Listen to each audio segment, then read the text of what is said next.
The station was not built for noise, scent, or surprise. It was engineered to suppress all three. Every corridor, chamber, and rest area was calibrated to ensure absolute chemical neutrality. The air was scrubbed clean of irritants.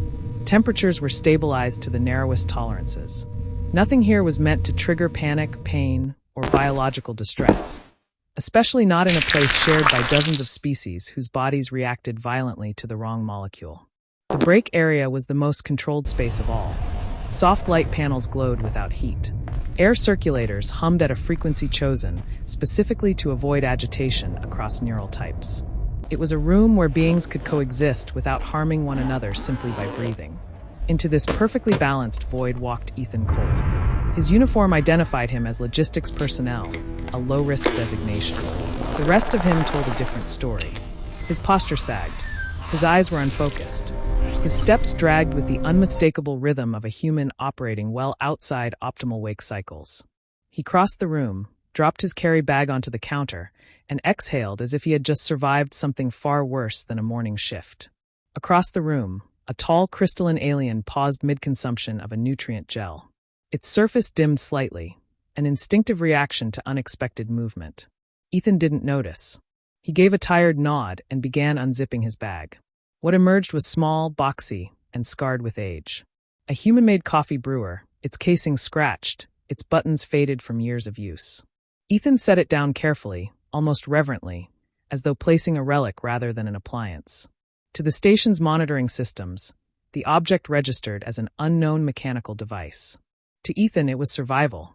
He reached back into his bag and removed a sealed container. Inside were roasted coffee grounds, compressed, aromatic, and intensely organic. When he twisted the lid open, the room changed. The scent escaped in a slow, invisible wave. Dark, bitter, alive. To Ethan, it was comfort. To the station's environmental sensors, it was a contamination event. Within seconds, compound thresholds were exceeded. Volatile organic markers spiked. Automated systems flagged the release as unclassified biological activity. Across multiple control hubs, alerts flashed yellow, then orange. Ethan scooped the grounds into the filter basket, humming quietly to himself, unaware that the station had just begun preparing for an emergency. Water poured into the brewer's reservoir with a soft slosh. Ethan pressed the power switch. The machine responded with a low hiss. Steam rose. It curled upward in lazy spirals, warm and wet, carrying the scent deeper into the room. To human senses, it was harmless. Pleasant, even. To the station's thermal and atmospheric systems, it was catastrophic. Heat signatures deviated from baseline. Vapor density climbed. Moisture saturation exceeded safe margins for multiple respiratory types. The station's artificial intelligence cross-referenced the data and reached a conclusion it did not like. This was not an accident. This was deliberate chemical release. Security protocols escalated. In adjacent corridors, bulkheads sealed. Medical teams began donning protective gear. Translation systems cued emergency phrases. An alert reached the nearest patrol unit. Back in the break area, the crystalline alien edged toward the exit, its surface flickering in visible distress.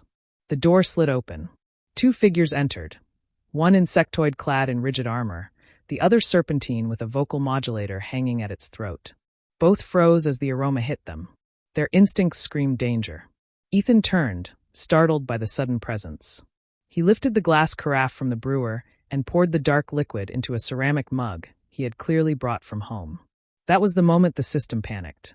Sensors registered a concentrated heat source being transferred into an unsecured vessel. Predictive models projected corrosive damage. Neural shock.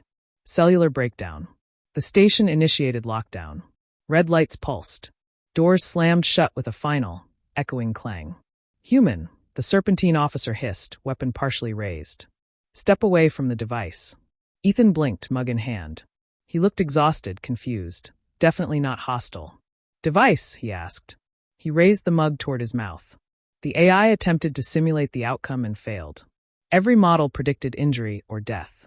Yet the human drank. He closed his eyes, breathed in, exhaled slowly. Yeah, he murmured. That's the stuff. Across the station, predictive systems collapsed under contradictory data. The heat was real. The compounds were real. But the expected casualty count remained stubbornly at 0. Ethan lowered the mug and noticed the silence. The weapons. The alarms. "Oh," he said.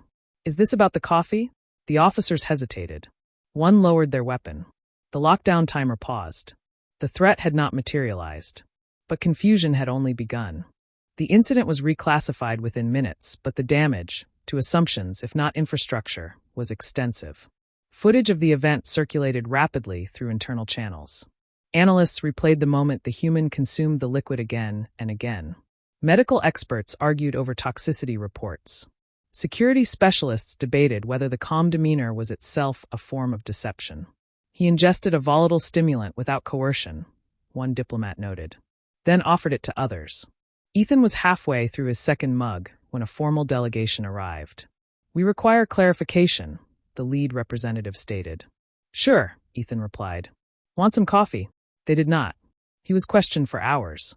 The brewing process. The steam. The chemical composition. The purpose. The frequency. "You inhale the vapor intentionally?" one analyst asked. "Yeah," Ethan said. "Smells great." They asked what other substances humans consumed regularly. When he listed chocolate, alcohol, chili peppers, and aged cheeses, several officials requested medical recesses. Eventually, a compromise was reached. Coffee would be permitted under revised safety guidelines. Dedicated ventilation. Warning signage. Restricted zones during preparation. Ethan signed the paperwork with a shrug. "Guess I made history."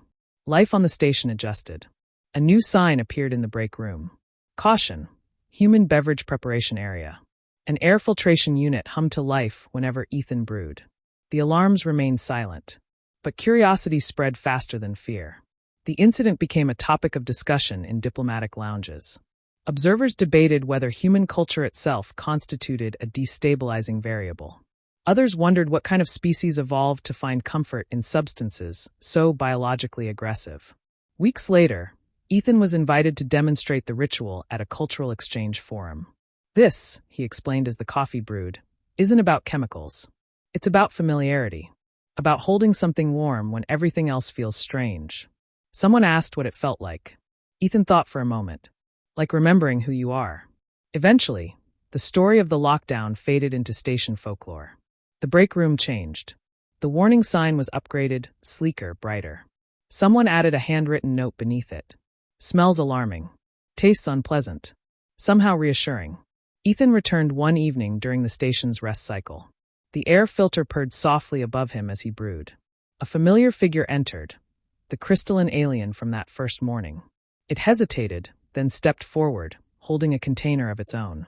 "A beverage from my culture," it said. "Nutritionally bland. Symbolically important." They sat together in silence, sipping from separate cups. "The council is still debating whether your drink qualifies as psychological influence," the alien said. "Some believe you are spreading human ideology." Ethan laughed. "It's not the drink. It's the sharing." The door opened again. Two bioluminescent beings hovered at the threshold, shields raised against the aroma. "Is this where the ritual occurs?" one asked. "We wish to observe." Ethan gestured to a clean cup. "From a safe distance is fine." That night, a new message appeared on the station's network. "Coffee Curiosity Circle, Thursday rotation." Ethan smiled and replied that he'd bring extra filters. On a shelf nearby, his original mug sat behind protective glass, officially catalogued as a first-contact cultural artifact.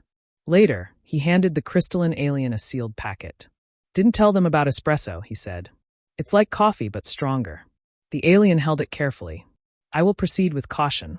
"Smart choice," Ethan said, leaning back as steam rose gently into the air. No alarm sounded. Sometimes, in the vast silence of space, the most human thing you can do is share something strange, offer it without force, and let it become familiar. And sometimes that's how strangers become neighbors.